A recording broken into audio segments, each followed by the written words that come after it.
Hello, welcome back in my YouTube channel. मेरे YouTube channel में आप सभी को स्वागत है। आज मैं स्टार्ट करने वाला हूं सेंट्रल टेंडेंसी, जो सीए फाउंडेशन की स्टूडेंट के लिए और मोस्ट इंपोर्टेंट टॉपिक है। इसमें बहुत सारे हम लोग को पोजिशनल एवरेज का कैलकुलेशन करनी है और साथ ही साथ मैथमेटिकल एवरेज की। तो इसमें हम लोग अच्छे से one by one step by step समझेंगे कि पोजिशनल और मैथमेटिकल एवरेज में क्या डिफरेंस होती है और कौन कौन सा ऐसा सेंट्रल टेंडेंसी का वैल्यू है जिसमें हम लोग मैथमेटिकल एवरेज निकालते हैं और कौन कौन सा ऐसा है जो पोजिशनल एवरेज निकालते हैं। तो सबसे पहले चलते हैं सेंट्रल टेंडेंसी की ओर। तो देखेंगे जो सेंट्रल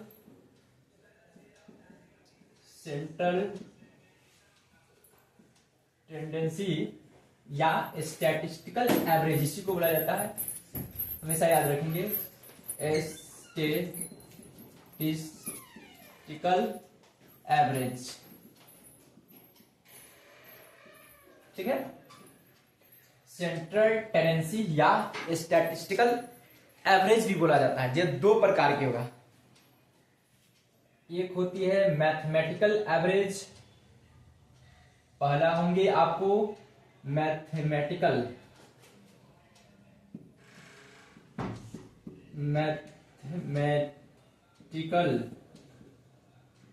एवरेज।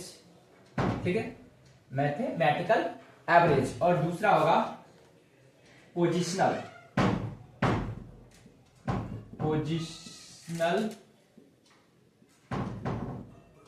एवरेज।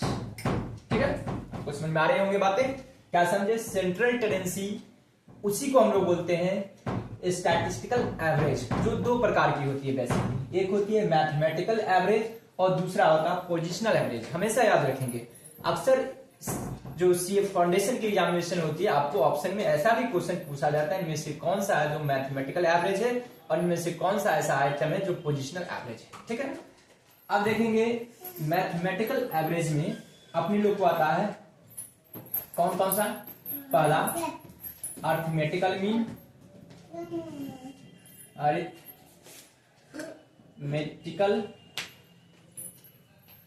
मीन। ठीक है, दूसरा आएंगे हार्मोनिक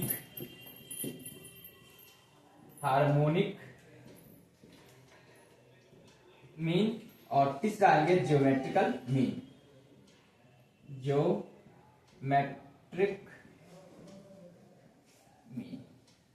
ठीक है, ये तीन प्रकार के जो होती है वो मैथमेटिकल एवरेज के अकॉर्डिंग आते हैं। ठीक है, पहला क्या है, अरिथमेटिकल एवरेज। ठीक है, अरिथमेटिकल एवरेज या मीन, हार्मोनिक मीन और ज्योमेट्रिक मीन, इसमें तीन आएंगे। पहला क्या होगा, मीडियन। ठीक ना, पहला क्या होगा, मीडियन, पार्शियल वैल्यू और मोड। मीडियन। दूसरा होंगे आपको पार्शियल वैल्यू, इसको ऊपर रखिए, और तीसरा होंगे मोड, जिसको हम लोग जेड से भी डिनोट करते हैं और इसको हम लोग एम से डिनोट करते हैं। ठीक ना, पार्शियल वैल्यू को पी से डिनोट करते हैं। ठीक है, परसेंटाइल, डिसाइल, अलग अलग इसमें होता है पार्शियल वैल्यू में। ऐसे तो परसेंटाइल, डिसाइल, अलग अलग मेथड होता है इसमें मेजरमेंट का। तो पी हम लोग नहीं बोल सकते, लेकिन परसेंटाइल होगा तो पी, डिसाइल होगा तो डी, ऑक्टाइल होगा तो उसे हम लोग डिनोट करते हैं। ठीक है, मैथमेटिकल एवरेज और ये पोजिशनल एवरेज है। मैथमेटिकल एवरेज का मतलब ये होती है कि यहाँ पे हम लोग ईच एंड एवरी डेटा को कंसीडर करते हैं और ईच एंड एवरी डेटा से हम लोग क्या निकालते हैं, एवरेज निकालते हैं। ठीक ना, इसलिए इसको मैथमेटिकल एवरेज होता है। क्योंकि मैथमेटिकल एवरेज में क्या होते हैं, ईच एंड एवरी डेटा को इंपॉर्टेंस दी जाती है, ईच एंड एवरी ऑब्जर्वेशन को हम लोग यहाँ पे टेक इन करते हैं। बट पोजिशनल में क्या होती है, पोजीशन देखा जाता है। जैसे मिडिल मोस्ट वैल्यू होगा, पार्शियल वैल्यू में यदि परसेंटाइल होगा तो 100 के बेसिस पे होती है, पार्शियल वैल्यू को 4 से डिवाइड किया जाता है। डिसाइल होगा तो 10 से डिवाइड होती है। तो ये पोजीशन होती है। ठीक है, मीडियन होता है, दो पार्टों में बांटती है कोई भी डेटा को। पार्शियल वैल्यू में अगर परसेंटाइल निकालना होता है तो हम लोग क्या करते हैं, 4 पार्ट में बांटा जाता है। मोड जो होती है, मोर कॉन्सेंट्रेशन जो होती है, मोर फ्रीक्वेंसी जिसका होती है, वहां पे मोर निकलते हैं, इसमें भी पोजीशन होती है। इसमें ईच एंड एवरी ऑब्जर्वेशन को हम लोग टेकन नहीं करते हैं। आई होप कि आपको बातें यहां तक समझ में आ गए होंगे। अब वन बाय वन हम लोग समझेंगे अर्थमेटिक मीन, जिसको हम लोग एक्स बार से डिनोट करते हैं। क्या समझे? एक्स बार से डिनोट करते हैं। एकदम बेसिक्स याद चलेंगे और छोटा छोटा प्रैक्टिकल एक क्वेश्चन लेंगे ताकि हम लोग को पता चल सकेगा कि इस तरह से हम लोग कैलकुलेशन करते हैं। एकदम बेसिक है, जीरो से लेकर के जीरो तक अब आज हम लोग चलेंगे। वन बाय वन हम लोग एक्सप्लेन भी करते चलेंगे। तो देखेंगे अर्थमेटिकल मीन जो होती है, ठीक ना, जो जिसको हम लोग एक्स से डिनोट करते हैं। क्या है? एक्स बार से डिनोट करते हैं, जिसको हम लोग मीन बोलते हैं। ठीक ना, ठीक ना, इसी को अर्थमेटिकल मीन बोला जाता है। ठीक ना, इसका जो फॉर्मूला होता है कैलकुलेशन करने का, फर्स्ट जो होगा इसको हम लोग बोलते हैं डायरेक्ट मेथड। क्या समझे? एक होती है डायरेक्ट मेथड। ठीक है, डायरेक्ट मेथड में x bar is equal to होती है सिग्मा एक्स अपॉन एन का वैल्यू। ठीक है, या सिग्मा एफ एक्स, वो हम बताऊंगा, वो सीरीज पे डिपेंड करेगा। ठीक है, डायरेक्ट मेथड में, या इसको सिग्मा एफ एक्स भी बोल सकते हैं। ठीक है, जैसे और sigma F X upon sigma F, मैं बताऊंगा ये दोनों में डिफरेंस क्यों हो रहा है ऐसा। ठीक है, ये रहा डायरेक्ट मेथड पहला। दूसरा होंगे आपको फॉर्मूला जो होंगे shortcut method. Shortcut method formula भी पूछा जाता है अपने लोग को फाउंडेशन में। ठीक है, शॉर्टकट मेथड में आपको X bar is equal to होंगे, ए बोले तो assumed mean plus sigma x upon N होगा। ठीक है, इसमें भी और होगा। ठीक ना, एज्यूम, ए बोले तो assumed mean plus sigma F X upon sigma F. ठीक है, वो मैं बताऊंगा दो दो फॉर्मूला क्यों चल रही है। ठीक है, अब तीसरा जो होती है इसको मैं बोल सकता हूं step deviation method. Step deviation, step deviation, बातें नहीं करो बच्चे, दिखाई दे रहा ठीक से?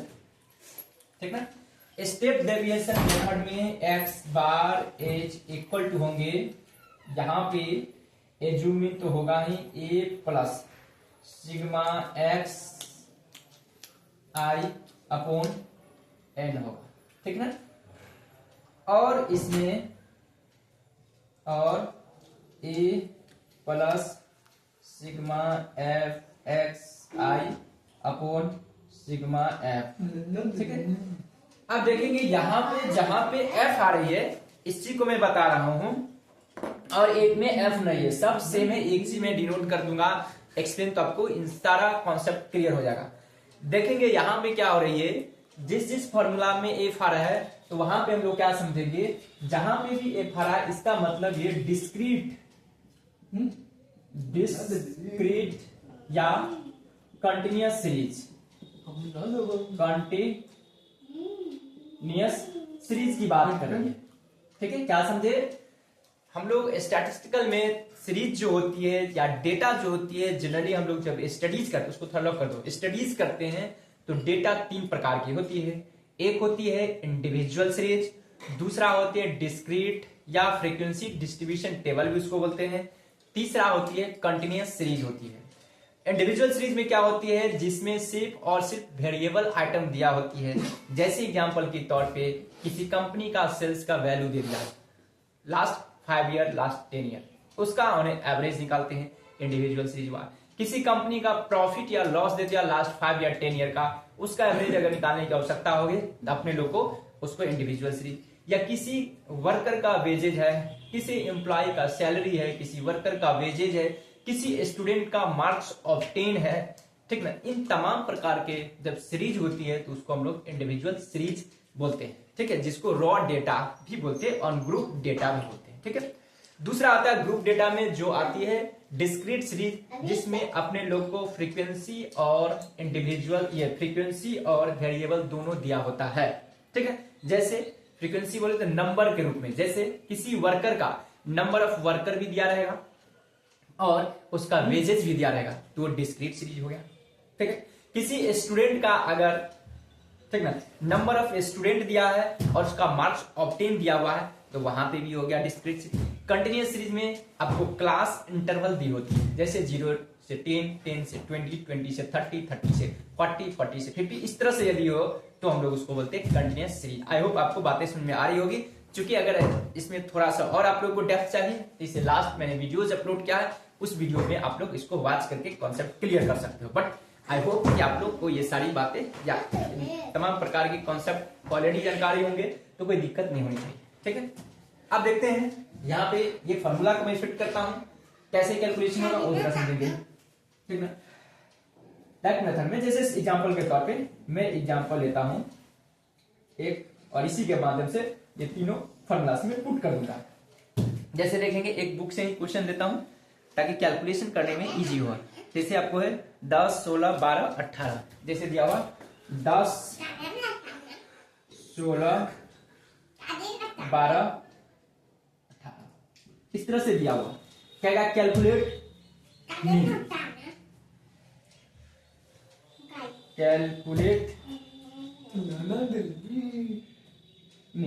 ठीक है, अब देखेंगे अपने लोग, यदि मैं फर्स्ट डायरेक्ट मेथड से चलूंगा तो क्या होता है, सिग्मा एक्स अपॉन एन, मतलब number of observation, number of item, और एफ एक्स का मतलब होता है सम ऑफ आइटम, आइटम को ऐड किया जाता है।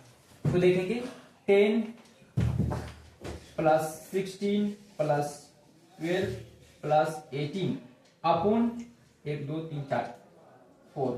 ठीक है, इसको कैलकुलेशन करूंगा मैं तो 10, 16, 26 और 12, 10, 10 और 16, 26 और 12, 38 और 18, 56, यानी कि 56 अपॉन 4, यानी कि 40 आपको आंसर निकल जाएगा।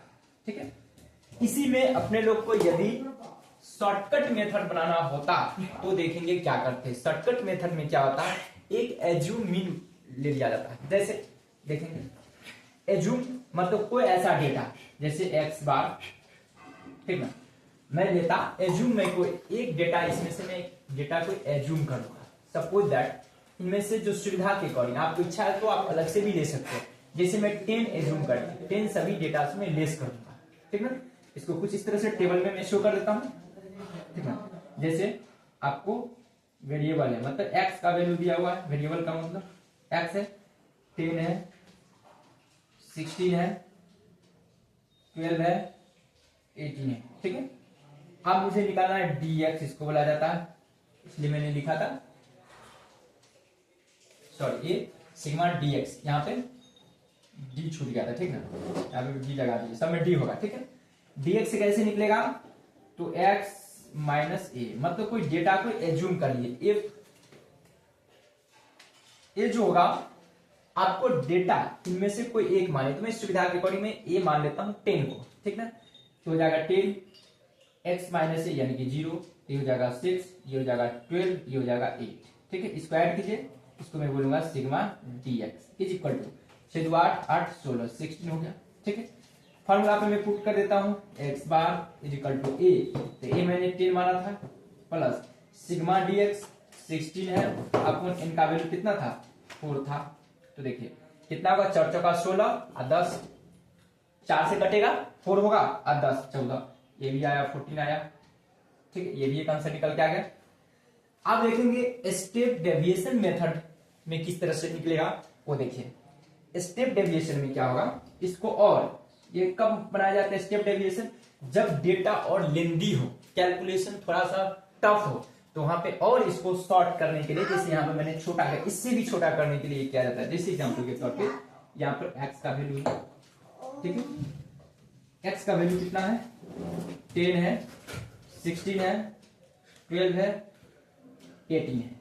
सबसे पहले मैं dx निकाल लूंगा, ठीक है, x माइनस ए। ठीक है, तो dx जैसे इसमें भी ये मानता हूं, ये 10, ये 0, 6, ये हुआ था 2 और ये हो गया था 8। ठीक ना, अब मुझे निकालना है dxi, ये कैसे निकलेगा, तो dx अपॉन i, मैं कोई एक डेटा को मान लिया, इसको डिवाइड करने के लिए, ताकि ये शॉर्ट हो जाए। यहाँ पर dx आई था ना ये फॉर्मूला में, तो यहाँ पे आई से फिर मल्टीप्लाई भी हो जाता, हमेशा याद रखेंगे, ठीक ना। अब देखेंगे मैं इसको किससे डिवाइड कर दूं, तो मैं 2 मान लेता हूं ताकि इजी होगा, ठीक ना। ये i को मैं मान लेता हूं i फॉर 2 मान लेता हूं, तो 0 में 2 से डिवाइड करूंगा 0, इसको डिवाइड करूंगा तो 3, ये हो जाएगा 1, ये हो जाएगा 4, ठीक ना। इसको ऐड करूंगा sigma dxi is equal to कितना होगा 3 4 4 8 हो गया, ठीक है। अब देखेंगे फॉर्मूला पे मैं पुट कर दूंगा, ये है formula a plus sigma dxi upon n into 1, ठीक है। तो देखेंगे x बार, यहाँ पर मैं फॉर्मूला लिखता हूँ, x bar is equal to a कितना था 10 प्लस सिग्मा dxi कितना है 1 है, प्लस उनका वैल्यू 4 है, इंटू i कितना है 2 है। तो देखेंगे x bar is equal to कितना होगा 10 प्लस 4 दूना 8 2 हुआ और इंटू 2, तो ये 2 दूना 4, तो x bar is equal to कितना हुआ 14 आ गया, ठीक है। आई होप आपको बातें समझ में आ रही होगी, ठीक है। तो कुछ इस तरह से हम लोग मीन का कैलकुलेशन करते हैं। ये रहा सिर्फ और सिर्फ इंडिविजुअल सीरीज में। यदि इसी में डिस्क्रीट या कंटिन्यूअस सीरीज होता तो वहां पर x f आकर के फिट हो जाता है। जैसे मैंने यहाँ पर f लिखा तो f होता है। जैसे एग्जांपल के तौर पे इस चीज को मैं मिटाता हूं, क्योंकि आप लोग को समझ में आ गया होगा बातें, ठीक है। मैं इस चीज को मिटा रहा हूं। अगर दूसरा क्वेश्चन होता, ठीक ना, एग्जांपल के तौर पे मैं इस चीज को मिटा रहा हूं।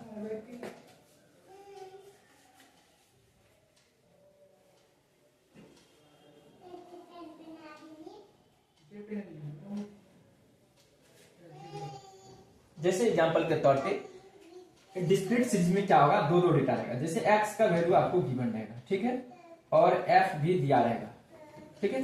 सपोज दैट x है 4 है 2 है 5 है 6 है, इस तरह से।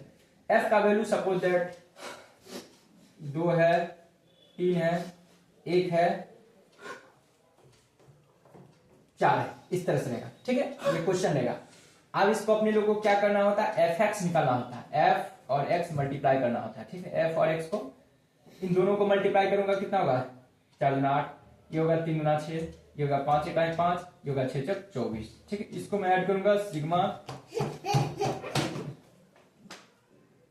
fx इज इक्वल टू कितना होगा 8 7 14 5 19 24 43 होगा, ठीक है।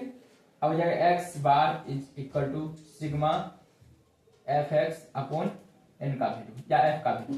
f कितना है 2 3 4 है, तो 43 अपॉन 4 10 चौक 40, यानी कि 10.75, ये आपको आंसर निकल के आ गया, ठीक है। ये रहा डायरेक्ट मेथड। शॉर्टकट मेथड इसमें भी हम लोग मानते, तो शॉर्टकट मेथड देखिए कैसे बनेगा, सेम बनेगा। x का वैल्यू गिवन है कितना है 4 है 2 है 5 है 6 है। f का वैल्यू अपने लोगों को कितना गिवन था 2 था 3 है 1 है और 4 है, ठीक ना। तो सबसे पहले मैं क्या निकालूंगा dx निकालूंगा, ठीक ना। तो dx अब जानते ही होंगे x माइनस एज्यूम होता है, ठीक है। तो यहां पे मैं a का वैल्यू मान लेता हूं 2, ताकि माइनस नहीं आएगा। a इज इक्वल टू मैं 2 मान लिया, तो 4 में से 2 गया तो कितना हुआ 2, 2 में से 2 गया 0, 5 में से 2 गया 3, 4 में से 6 में से 2 गया तो ये 4, ठीक है। अब फिर मैं क्या करूंगा f dx निकालूंगा, मतलब dx को मैं f से मल्टीप्लाई करूंगा, ठीक ना। तो ये हो जाएगा 2 दूना 4, ये हो जाएगा 0 3 दूना 6, ये हो जाएगा 3 1 3, ये होगा 4 चौका 16। अब मैं ये करूंगा तो sigma f dx is equal to कितना होगा 4 3 7 और 16 23 हो जाएगा। अब मैं फॉर्मूला पे पुट करूंगा x bar is equal to a assuming कितना था 2 प्लस f dx 23 अपॉन कितना है 4 है, ये कितना मैंने माना था 2 माना था,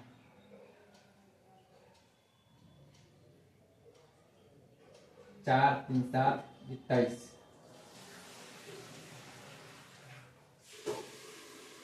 ठीक है। अब x बार